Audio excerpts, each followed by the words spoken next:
All right, well, moving on to one that a lot of people don't remember, and that's the invasion of Veracruz in 1914. We actually made war on Mexico that year. The U.S. Marines invaded Veracruz, the Mexican port, occupied the city, and killed 129 Mexican soldiers.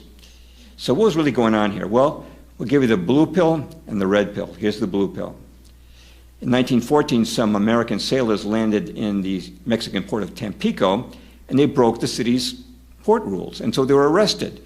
Well, within 24 hours, they returned to their ship totally unharmed. But the American commander down there, Vice Admiral Henry Mayo, insisted that the government of Mexico formally apologize for arresting his soldiers, and he demanded that they fire a 21-gun salute to the American flag. Well, the Mexicans said, look, if you want, we'll apologize, but we are not going to fire a 21-gun salute to your flag. We've not done anything that merits such an act of subservience. Now, this went up to the presidents of both nations, Woodrow Wilson and Victoriano Huerta. Wilson demanded that the salute be fired, and Huerta said, look, can we just fire a salute to each other's flags and, call it even? Wilson said that's not good enough, and he ordered the U.S. Marines to invade Veracruz. And I have to think that this is one of the flimsiest excuses for war ever. And in case you're thinking I'm making this up, here's a newspaper headline from the day: Huerta must salute or Atlantic fleet will seize Tampico and Veracruz. Super dreadnoughts sail for Tampico to enforce the demand. 80 American soldiers refused to take part in the invasion of Veracruz, not because they were cowards. They could see how absurd this situation was. So they were tried for insubordination and thrown in the brig. What was really behind the invasion of Veracruz? Well, if you wanted to know, you could ask red pill guy like this gentleman, who I know many of you know, Smedley Butler. At the time of his death in 1940, he was the most decorated Marine in the history of the Marine Corps. So no one can say he was a wuss or a commie or unpatriotic. He was given a medal for taking part in the Veracruz invasion, and he refused to wear it because he knew what was really going on.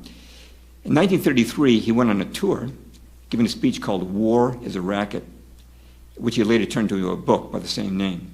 And here's what he said: I spent 33 years and 4 months in active military service as a member of the Marine Corps. I served in all commissioned ranks from second lieutenant to major general, and during that period, I spent most of my time being a high-class muscle man for big business, for Wall Street and for the bankers. In short, I was a racketeer, a gangster for capitalism.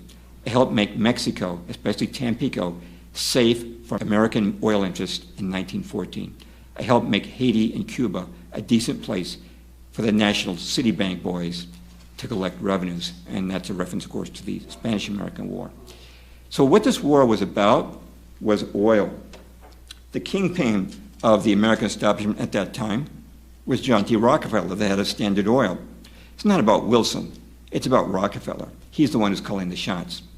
And Rockefeller's Standard Oil Company was plundering oil out of Mexico, and he didn't want to pay high taxes to the Mexican government. But President Huerta was very unfriendly to Standard Oil, so he had to go. This was a classic regime change war, just like we see today. After the Marines invaded Veracruz, the United States began shipping armaments to Huerta's rival for power named Carranza. Carranza then became president, Huerta was forced out, and American oil investments over the next 5 years more than doubled. By the way, Huerta was imprisoned here in the United States and very rapidly died of cirrhosis of the liver. The reason I put it in quotes is because there was widespread belief that he had been poisoned.